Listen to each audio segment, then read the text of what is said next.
예, 4월 19일 시황 브리핑 시작하겠습니다. 이스라엘이 이란에 대해서 보복 공격을 단행했다라는 보도가 나오면서 낙폭이 좀 커지는 그런 모습이 나왔죠. 1차적으로 TSMC가 주가 하락하면서 반도체 업황에 대한 우려가 제기가 된 상황이었는데 여기에 지정학적 리스크가 더해지면서 이제 장중에 좀 변동성이 커졌고요.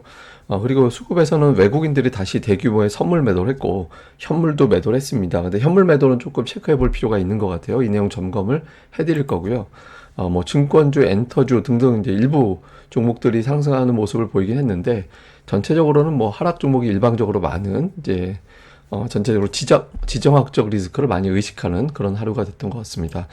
우선 이제 시장은 초반부터 밀렸는데 TSMC 주가가 실적이 잘 나왔는데 주가가 빠졌잖아요. 그러니까 투자자들은 여기에 대한 걱정을 좀 하죠. 분명히 실적은 잘 나왔는데 주가가 빠졌다. 빠진 이유 보니까 뭐 스마트폰 관련된 매출이 16% 정도 감소했다더라. 그리고 분기 실적 전망치를 10% 넘게 좋을 것이다라고 얘기했다가 한 10% 정도만 좋을 것 같다, 늘어날 것 같다, 이 정도로 하향했다라는 점에 좀 불안함을 갖지면서 ASML, TSMC 실적 발표하고 나서 반도체가 좀 빠지는 그런 모습이 나타나고, 여기에 이제 또 키움증권에서 하이닉스가 HBM 시장 점유율이 하락할 수 있다, 이런 어떤 예상을 제시를 하면서 상승 여력이 좀 제한적일 거야, 이런 주장을 했거든요. 그러니까 논리적으로 보면 이해는 돼요. 왜냐면 하이닉스 PBR 밴드상으로 보면 지금 주가가 이제 역대 상단을 뚫고 나간 상태였거든요. 그래서 뭐 충분히 이해는 되는데, 다만 HBM 시장 점유율이 내려가는 건 당연한 거고, 이 시장 자체가 커지는 걸 감안해 보면, 예를 들어서 뭐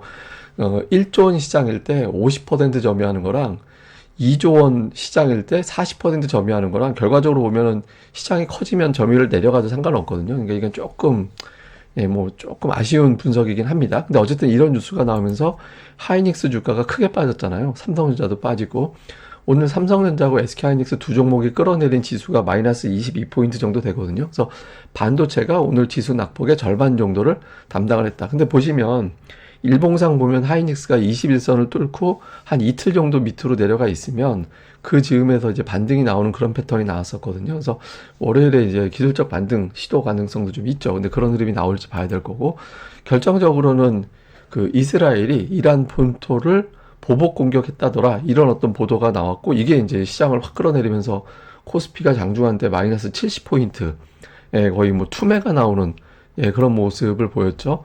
근데 이제 그 로이터 보도라든가 이런 걸 보면 이게 실제로 보복 공격이 딱 떨어진 건지는 좀 불분명한 것 같아요. 그러니까 이란 측 주장에 의하면 하늘에 뭐가 떠다니길래 방공 시스템이 작동이 돼서 그걸 이제 뭐 맞췄다, 뭐 이런 식 취지인 것 같아요. 그래가지고 그런 폭발이 발생하면서 뭐 공항 운영을 중단했다. 그러니까 자기들은 피해 본 건 없다, 그냥 뭐가 날아다니길래 쏜 거야, 뭐 이런 식의 어떤 보도도 있고, 뭐 보도는 엄청나게 많이 나옵니다. 뭐 실제로 어떻게 뭐 이제 피해를 봤다더라, 피해가 없다더라, 뭐 하여튼 이런 등등의 어떤 보도들이 되게 많이 나오고 있거든요. 근데 어쨌든 이란 측은 큰 피해는 없는 걸로 보여져요. 그래서 막 외신들 보도가 되게 많이 쏟아져 나오고 있거든요. 근데 뭐 핵심은 뭐냐면, 가장 심각하게 시장에서 봤던 거는 핵시설에 대한 미사일 공격이 있었다, 이 보도가 나오면서 시장이 급락을 한 거였거든요. 그러면 이란이 보복하려고 핵 공격하는 거 아니야, 뭐 이런 식으로 확대 해석이 된 거잖아요. 근데 지금으로서는 이란의 피해가 크진 않은 것 같습니다. 그러니까 이스라엘이 어떤 군사적인 행동을 한 건 맞는 것 같고, 이란 측의 피해는 그렇게 크지는 않은 것 같아요. 그래서 오늘 블룸버그에 나온 거 보니까 어떤 내용이 있었냐면, 뉴욕타임즈에서 보도한 건데, 익명의 미국 당국 관리가 이스라엘이 목요일에 이제 미국 측에 통보를 미리 했다라는 겁니다. 그러니까 24시간에서 48시간 이내에 보복을 할 거를 미리 미국에 알려줬다라는 거예요. 근데 이제 미국 국방부는 공식적으로 논평을 거부했다고는 하는데, 어쨌든 이걸로 봤을 때는 이스라엘이 뭐 전면전은 피하면서 고통스러워할 만한 어떤 공격을 하겠다라고 이야기를 했다고 하죠. 그래서 그런 거를 단행한 걸로 보입니다. 근데 일단 이란 쪽에서는 즉각적인 대응은 없다, 그리고 공격 배후는 불분명하다, 이렇게 밝혀서 적어도 초단기적으로 군사적인 어떤 충돌이 바로 발생하지는 않을 것 같고, 또 이 상태로 조금 소강 상태가 진행될 걸로 보여지죠. 그러니까 처음 핵시설 그러면서 쭉 빠졌다가 조금씩 이란 쪽도 피해 별로 없다고 하고, 아예 공격 자체가 없었어, 뭐 이런 식의 보도도 나오고 막 하다 보니까 이제 나중에 낙폭을 줄이는 이제 그런 움직임이 나왔죠.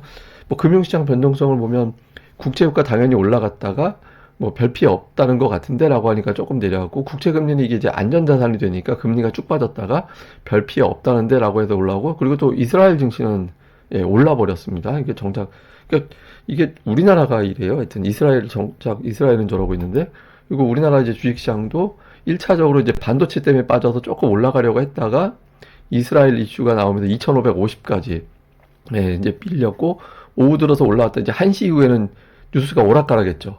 이게 진짜 뭐 피해가 있다더라 없다더라 뭐 이제 막 오락가락 하니까 더 이제 올라가지 못하고 이제 횡보하면서 일단 주말을 넘기고 보자. 그러니까 이런 움직임이 나왔습니다. 그리고 외환시장 같은 경우도 이제 확 치고 올라갔다가 이제 별거 아닐 수도 있겠다라는 판단과 이제 당국에서 약간 개입을 시사하는 듯한 발언이 이제 경제부총리에서 나왔잖아요. 그래서 환율이 좀 빠졌죠. 근데 어쨌든 외국인들 아침에 제가 차트로 보여드렸습니다만 이제 1360원이 되게 중요한 것 같아요. 1360원 밑으로 내려가 줘야 이제 외국인들이 완전히 수급의 추세를 좀 바꾸지 않을까 이렇게 이제 보이기도 합니다. 뭐 이건 근거는 제가 아침에 보여드린 거죠. 외국인들이 환율 1360원 넘어가면서부터 현물이 이제 매도 쪽으로 좀 바뀌고 이제 선물의 매도도 굉장히 가팔라지는 그런 모습을 보였거든요. 그래서 그 이하로 좀 내려가 주는 게 되게 중요할 것 같습니다. 자, 수급에서는 오늘 잘 봐야 되는데 외국인들이 양시장 되게 많이 팔았습니다. 그러니까 어쨌든 오늘 외국인들이 매도한 거는 분명해요. 그러니까 이 재료에 대해서 의식한 거는 분명해 보이고, 근데 선물 되게 많이 팔았거든요. 근데 지금은 시장이 빠졌으니까 속상하긴 한데, 선물 오늘 또 이렇게 나오면서 제가 그때 이제 이틀 전에 그 말씀 드렸잖아요. 그러니까 아래로 4만 계약, 위로 5만 5천 계약 정도 있는 것 같다고. 근데 지금은 이제 지금의 스코어는 아래로 한 3만 계약, 위로 한 6만 5천 계약, 그러니까 이 정도 된 걸로 보여지거든요. 그래서 뭐 선물은 이제 거의 외국인들도 이제 조금씩 거의 소진해 가는 과정에 있는 것 같습니다. 근데 오늘 현물 매도한 게 좀 걱정스럽잖아요. 근데 잘 보시면 외국인들이 오늘 매도를 많이 한 날은 아니었어요. 왜냐면 최근에 외국인들이 매도 시장에서 매도 규모에서 차지하는 비중이 평균 24에서 많으면 27%였는데 오늘 23.8%였거든요. 물론 이제 거래가 증가된 가운데이긴 한데 외국인들이 매도를 주도한 건 아니었어요. 오늘 매도를 주도한 건 기관이었어요. 그리고 매수가 확 줄었잖아요. 매수 비중이. 적을 때 22%, 많을 때 30%. 근데 이제 30%는 순매수로 집계 된 날 나온 거니까 일반적으로 할 때 한 25% 정도, 4인 정도 나왔었는데 21.3. 그러니까 오늘은 외국인들이 안 산 거지 많이 판 건 아니었다. 이게 이제 두 가지가 다 됩니다. 그러니까 안 팔았구나. 외국인들이. 그러니까 매수를 줄인 거구나. 이거는 이제 안도감을 줄 수 있는데 말을 바꾸면 이러다가 팔기 시작하면 그러니까 이렇게도 될 수 있거든요. 그러니까 외국인들도 일단은 오늘은 매수를 줄인 상태에서 돌아가는 상황을 좀 지켜보고 나서 판단하자 이렇게 이제 본 것 같아요. 종목으로는 하이닉스만 2천억 원, 한미반도체, HBM 관련된 종목들만 2,400억 팔아서 전체 매도의 60% 이상을 이쪽에 이제 좀 집중을 하는 그런 모습을 좀 보였고 매수 쪽에 뭐 자동차, 뭐 방산주, 금융주 뭐 섞어서 특별하게 어떤 건 없는데 다만 이제 약간 밸류업 관련된 분류가 되는 종목군들이 오른쪽에 많이 좀 편입이 된 것 같아요.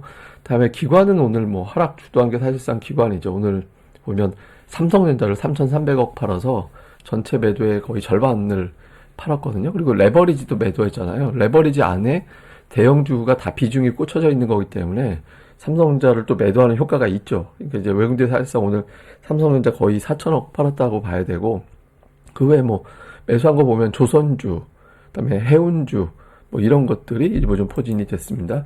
그리고 이제 코스닥 쪽에서는 외국인들이 이제 반도체 쪽을 좀 매도하는 이제 그런 모습을 좀 보였고 매수 쪽도 이제 반도체도 있긴 하지만 지금의 지정학적 리스크를 좀 의식하는 종목들도 좀 있죠. 뭐 빅텍이라든가 흥구석유 이런 거는 이제 지정학적 리스크 그것 때문에 유가가 올라간다라면 뭐 이런 걸 의식하는 매매도 좀 있었잖아요. 뭐 그 외에는 이제 업종 보고 반도체도 있었고 지금 섞여 있긴 한데 어쨌든 조금 종목들별로 오늘은 매도를 워낙 많이 한 날이라 매수 쪽에 의미 두면서 보기는 조금 애매한 것 같습니다.